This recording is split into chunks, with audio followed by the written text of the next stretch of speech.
Welcome to the Kirkpatrick Podcast, bridging traditions and trends in learning and performance evaluation. Whether you're a seasoned learning professional or just starting out, join us as we dive into the Kirkpatrick Model like never before.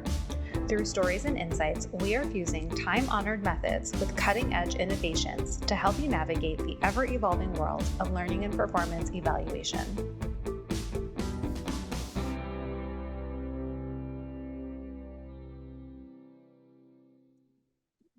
Welcome, everyone, back to another episode of the Kirkpatrick Podcast. I am here again today with the lovely Jim Kirkpatrick, and today we are going to talk all about the Kirkpatrick model and really take a step back and dive a little bit deeper into understanding it.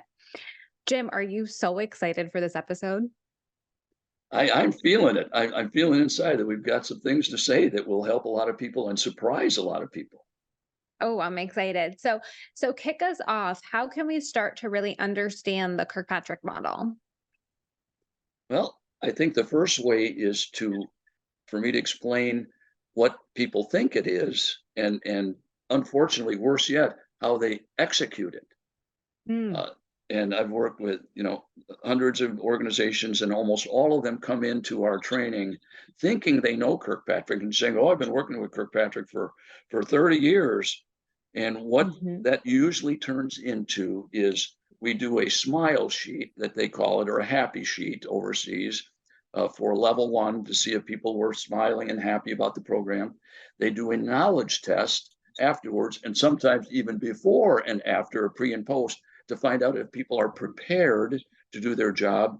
And then a 90-day survey sent out to supervisors and training graduates to find out, how's it going out there? Are you actually applying what you learned?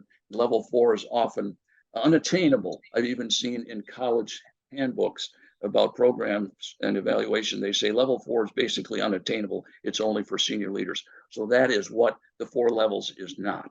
That's what it's been traditionally, but it's time we really kind of got out of tradition and out of the dark ages and into the new world, which is really quite different. Yes, and I'm going to share something that is a little bit embarrassing to share, but I feel comfortable with you. Until I picked up your book years ago, the updated version of the Kirkpatrick model, I didn't even know that it had changed. I'd gone for so long in my work as an instructional designer, knowing it the way that your father shared it, and the way that it's traditionally been shared. And I had also said, I don't actually know if we can get to this level 4 stuff from where we sat. But then reading your book and getting to a different place in my career where I was a little bit more comfortable having some of those conversations, crossing the bridge, like, you love to say, and having conversation with senior stakeholders, I was actually able to see how we could get there. And the model as it is today really does help to shape some of that and really brings that level 4 to life and make it more attainable for sure. Well, Vanessa, I'm going to share something that may surprise you.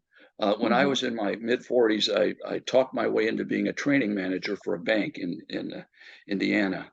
And when I started doing that, I really didn't know much about the 4 levels. I thought exactly what you thought and what hundreds of thousands of people thought. I really thought it was smile sheets for level 1, pre and post knowledge test level 2, 90-day survey for level 3, and hope for the best for level 4. And it was only until I heard my dad, he came to Indianapolis and was a guest presenter for a master's degree program, and I had kind of invited myself along, did I start to hear, oh, wait a minute, that's not what he's really saying here in 1995. And since then, me and others have been working on the model to not just update it, but to hope to transform it from one that was really focusing on training, the one that now is focusing on performance and results. Oh, I love that.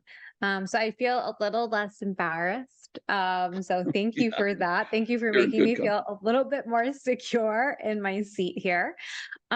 So you were just sharing that the model, like how did this model come to be, this new version of it? Where did it start? How did you all get to kind of looking at maybe we need to relook at how the model exists? Well, honestly, I was sitting at a Holiday Inn in Indianapolis, Indiana, and I was reluctantly, there and hoping I would just get a good meal. And my dad came from Milwaukee to speak, and he started talking about the model, and I wasn't paying much attention. I didn't even have anything to write with or write on, but he started saying some things, and I thought, now wait a minute, that. So I took a salt shaker and I kind of moved it there, and then I took the pepper shaker and I moved it there, and then I was honestly, as job aids and prompts there, I was using sugar packets and napkins and writing things on napkins. And honestly, Vanessa, that's where it started, because I heard what he was saying, but somehow something in me, being a rebel, being a maverick, I thought, no, wait a minute. If we move this here, we move this over there. And that was really how it started. And then in 1995, Wendy Kirkpatrick and I really formalized what the new world was, that began on a napkin with a salt and pepper shaker 3 years prior. Oh, that sounds amazing. I love a good cocktail napkin drawing. My team has gotten one or two in my day, of just, whatever crazy comes out of my head, and then tries to bring it to life. So tell me more about each of the levels as it stands today. Okay. Well, the new world does not just rely on smile sheets, but we implement what we call blended evaluation, which means using a variety of sources and a variety of methods. And let me just a quick explanation there of, Mhm. we worked with TSA, who is keeping our skies free from accidents and so forth. When we first started working with them, they were using smile sheets, and they would survey people, and it would go into an LMS, and then once a month it would generate a report to see which items were not up to standard. Well, that's the beginning of the story, and I'm going to finish that later on. But that's kind of what level one was. But what it is now is using a variety of sources, like feedback from the instructor, like an observer coming in and watching or listening, reviewing technology as courses are delivered, or it could be actually talking to people. It could be uh, focus groups. But the point is, we're using a variety of sources now, including talking to managers and finding out, Mhm. the people that we train, are they coming back to you prepared to do their job better, rather than relying on a survey. And it's the same with level two. It used to be a knowledge test. And I can assure you, you don't want me passing a knowledge test if you're thinking of hiring me to land your airplane as a air traffic controller. So now we're looking at skills, we're looking at confidence to apply when they get back, the commitment, attitude, all those things. Again, a variety of methods. Listen carefully, to get closer to the truth of reality of Mhm. what's going on in the classroom, rather than relying on little or no truth at all with the surveys and the tests. And then level Mhm. three, we've blown the doors off the traditional level three, where people are waiting 90 days or 60 days to send a survey that they get 7% response rate on. Now we're spending much more time in the workplace, gathering data, gathering information, both quantitative and qualitative, talking to people, focus groups, actually observing, usually using rubrics and a variety of methods to get closer to the truth, particularly in the workplace, because that's where the difference will be made. And the same with level four. It's not unattainable. We don't always get to the mission, fully accomplishing the mission, but level four is now a series of steps, of outcomes leading Mhm. up the mountain, or on a path somewhere towards the top. So that is the new world way of evaluating, rather than what is still all too common. Mhm. I love that. I thank you so much for sharing that, because I think traditionally you're right. It's almost like level one smile sheets done, level two knowledge check done, level three conversation with the manager done, level four ain't never gonna get there. Okay. And so what I love about what you just shared is that it really takes into account that it takes a village to get to that source, right? And there's multiple modalities that you'll need to pull in order to get to, just like you said, to that source of the truth, and to really understand what is happening. And does it mean that one is better than the other? But they all have to work together and they all complement each other. And that's the difference, I think. Well, Vanessa, you've come a long way since since your confession early on Mm. that you thought it was kind of similar to what other people, and you're exactly right what you said. Well, I have a good teacher in you and Wendy. So, Okay. maybe We'll we're keep good learning people. and we'll keep learning from each other because I'm already learning a lot of things from you since we've been working together these few months. Oh, thank you. So now that we've covered what the different levels are, how can organizations really start to use the Kirkpatrick model effectively? Are there any actionable tips that people can take from today's podcast? Uh, I am a big person that I make up acronyms just off the top of my head. MMC. I want you to jot that down. MMC means more meaningful conversations. And that is really the place to start is talking to your colleagues, learning professional, talent people, instructional designers, whatever, and just saying, do you think we can do better? Let's talk about doing better, not just evaluation, but the delivery of the training. We probably all know deep down that a lot of it is not getting applied in the workplace. So just more meaningful conversations about people and bringing up, topics about level 3. What can we do to involve ourselves with level 3 rather than just leaving it to the winds and the waves moving in any way at once? And then conversations with line managers and supervisors. And by conversations, I don't mean you're trying to sell them something. You're trying to talk to them and listen about what are the performance issues they have. And then also talking to senior leaders, what are they expecting and needing to see from training? And convincing them using the New World model that it won't just be learners learning more, but it will be performers performing better in order to accomplish the outcomes. And then the key is, and I know, Vanessa, you asked, how do you get this started? With a pilot program. And we could Mm. teach you how to do that. And we've got courses and books, as Vanessa mentioned. But it's finding somebody willing on the other side of the bridge in the workplace that says, all right, the line manager says, yeah, let's give it a try, this leadership program. Let's have it be a learning and performance model rather than a learning model. And then recruit them and recruit a high level person to say, yeah, you know what? Maybe I can help along the way to help drive those behaviors at level 3 that will bring about results.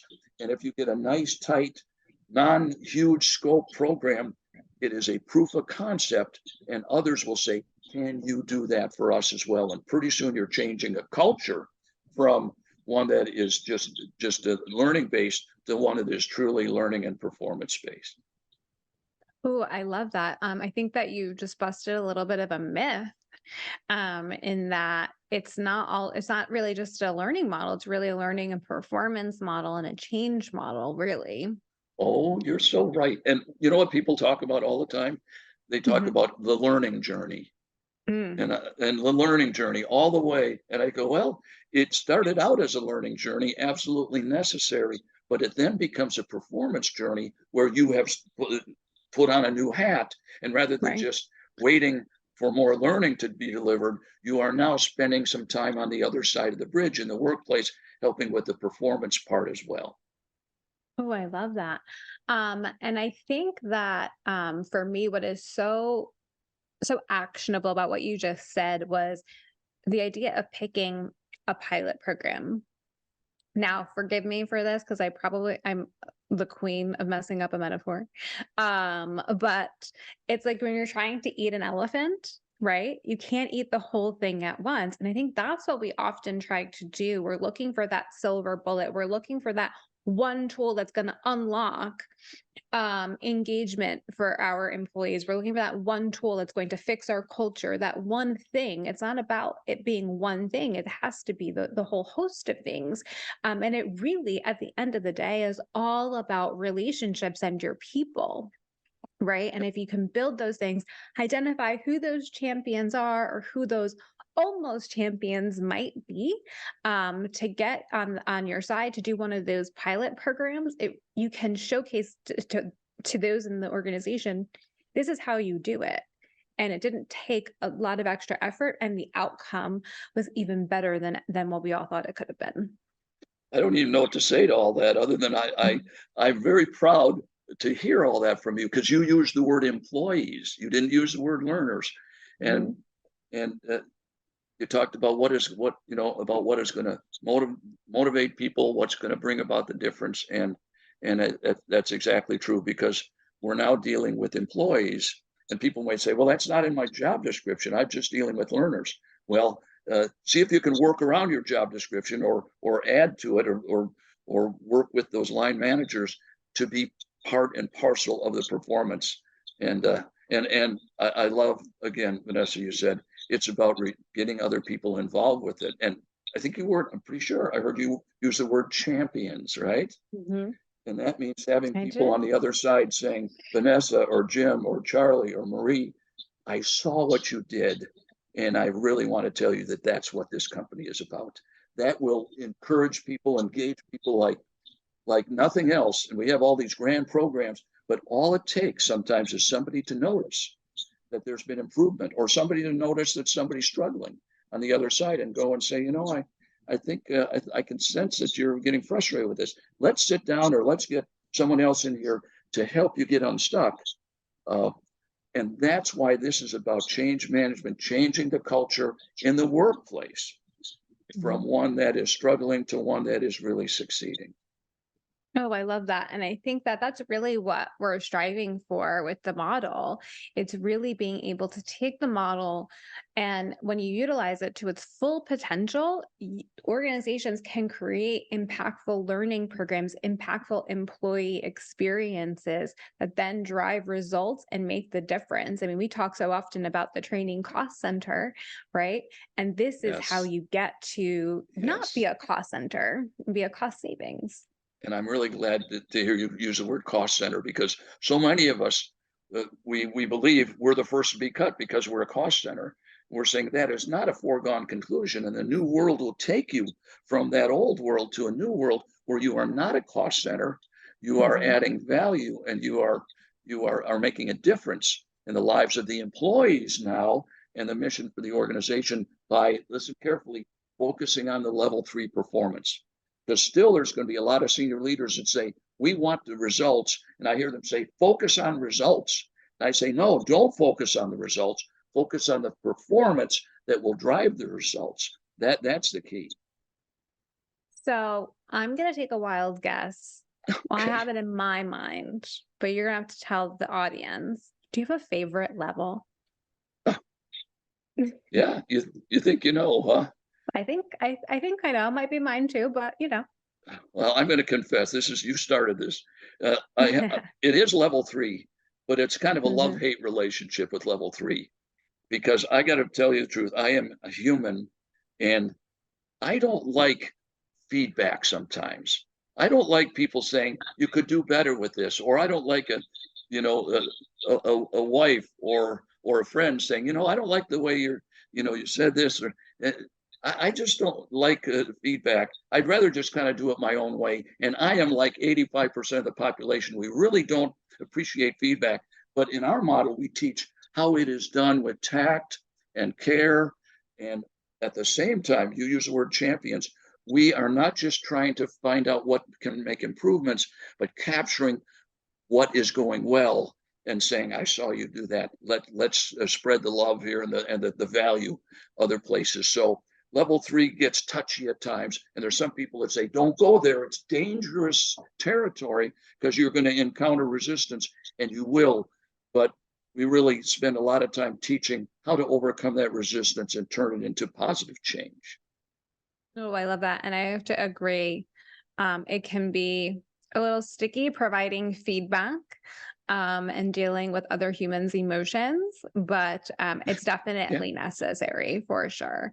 And when done with good intent and with the person's best interest at heart, it can certainly be helpful. Do you hear the words that Vanessa's saying? She's talking about emotions and heart. And I think I used the word love before, and people always say, well, what does that have to do with training and evaluation in the workplace? It has everything to do with it, because that is what so many people are saying we don't have. We don't have anybody that cares about us, as a person, cares about us as an employee. We feel lost. We're going to go look for a job somewhere else. And we can really reduce that greatly by showing the care, the understanding, challenging what could be improved, championing what's going well. Oh, that's the formula for the future of our industry. Yeah, absolutely. Just last week, at a retreat I was at, we were talking about accountability and what are our um, feelings towards it. Which it could be, it could be rough to hold others accountable, to hold yourself accountable. But for me, accountability is such a gift because it's giving me the ability to improve and reach my highest potential. And I truly believe that regardless of the generation that you are part of. Um, we all want to grow, right? That's what keeps us going. That's what we're humans in whatever way that means for you. We all want to grow. And it's just so important, no matter the age or stage that you are. And so I think if we're able to cross the bridge, have those conversations, we're going to be able to create those opportunities for those to grow as they want to, in the organization, build that better culture, especially today where we're all remote. I'm in New Jersey, you're in Georgia, but we Right, still have a right. great, rapport, great relationship. We're able to build that virtually and it can be done. And the model is one way to get there. And you know what? You use the word gift, and I that's very true. This is a gift, and rather than trying to engage people or try and motivate them, what we try and do is help them do their job better, so that they feel that internally, rather than relying on HR initiative or whatever Mhm. it is, the newest model for increasing engagement and retention. The way to increase that is to make sure people are important, they're doing their job better, they get self pride going, they start to share it with others and use them to spread the best practices. That is how you increase engagement and loyalty among your employees. Oh, absolutely. Jim, thank you so much for joining me today, talking about the model and how it shifted and changed. Is there anything that you wanted to share before we sign off for the day? There are two things. I want to tell you the rest of the story of Oh TSA. yeah, that's right. See, oh, Tell I me, tell plan. me. Look, I wrote it down so I wouldn't forget. Um, but what they're now doing, not all across every department, but in several of the departments, they, instead of just taking surveys, they are talking to instructors. They are using rubrics to observe how the training is going. They're having people, professionals, taking part of the virtual training. They're talking to line managers, and listen carefully what they're doing. They're gathering all that qualitative and quantitative information and data. They're spreading it out on a table, and all those people involved are looking at it together to determine what is really going on here in the classroom, um, so that we can make intelligent analyses and conclusions, and then the right decisions, rather than the silliness of relying on surveys to students and making changes based on that. So they have completely changed level one around to make it obviously new world rather than old world.